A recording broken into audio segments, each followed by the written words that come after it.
Yes, absolutely. I mean, this is what SLU members live for, really, beyond seeing the swirly cloud tops of Jupiter and those cobalt spiral arms of galaxies. We love the things that pass nearby, and the mysteries associated with them. We all know what they are. Water is the most precious thing in space. We're mostly composed of water. Our brains, which are tormented by these questions, are mostly made of water. So it's almost like water is asking about water here.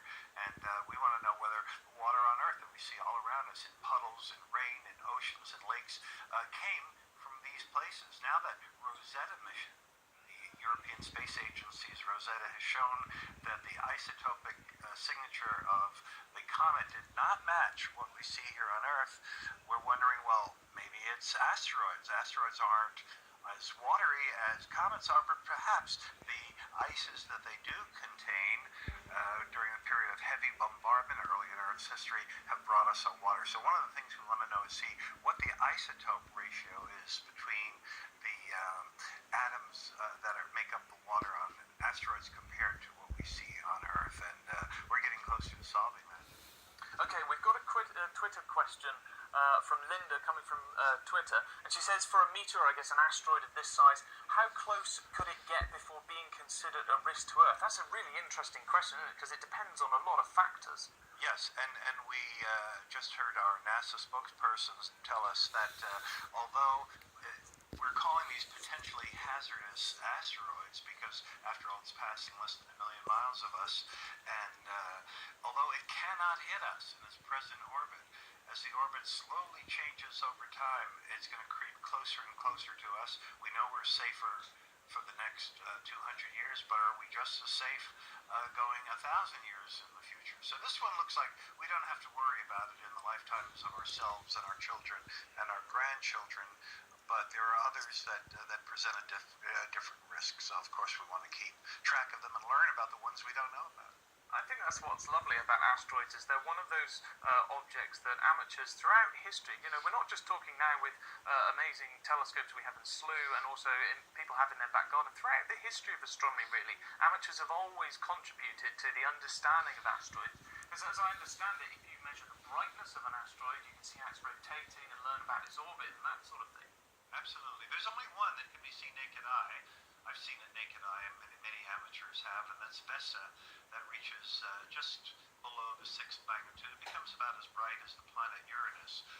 All the others require telescopes, and this one at magnitude 9 being so close to us, and incidentally, we should say that this is the minute, right now. Turn to the person on your right, give them a hug, give them a handshake.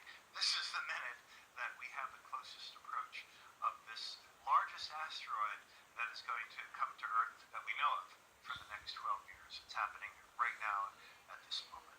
Yeah, and I can actually tell you that there's a huge effort behind the scenes here in SLU to try and get these live pictures. We've got feed partners in Dubai, in Australia, and in Hawaii trying to bring us these live pictures of the asteroid as it's going against the background star field. As soon as we have them. Some of them are icier, some of them are more reflective. One looks like vanilla ice cream, that's Vesta. Some of them are as dark as coal. Some of them contain carbon, meaning they have actual organic compounds. Some of them are pretty metal rich. And every single asteroid that enters our atmosphere and manages to survive its trip through the atmosphere becomes a meteorite. And of all the meteorites that people have in museums or personal collections, all of them, except for about 50, and those came from the Moon or Vesta or Mars, all of the asteroids become meteorites if they survive their passage through the atmosphere. Or put a different way, every meteorite that you've seen with all the different properties that it has, I'm sure most of our viewers and listeners have seen one or maybe even had one in their hands. Those are all asteroids. So what other object do we ever have in hand that has come from space? So asteroids deliver us something that we can feel as well as something we can see. There's a real personal collection for each of us, I think. These pictures we've got on screen now, actually, I can just see just next to where your face is, Bob, I can see the little tiny white dot moving, and these pictures are actually taken one day out from the close approach itself, but already you can see the difference difference in brightness there as it's come closer from the previous shots we were showing, which were 2 days out. It's incredible how it's grown in brightness, isn't it? It has. Until now, it's reached ninth magnitude. Now, if you're not an amateur astronomer or a professional, ninth magnitude means about 15 times fainter than the faintest stars you would see with the naked eye. 15 times fainter. That's not terrible. It's about the same brightness as the planet Neptune appears.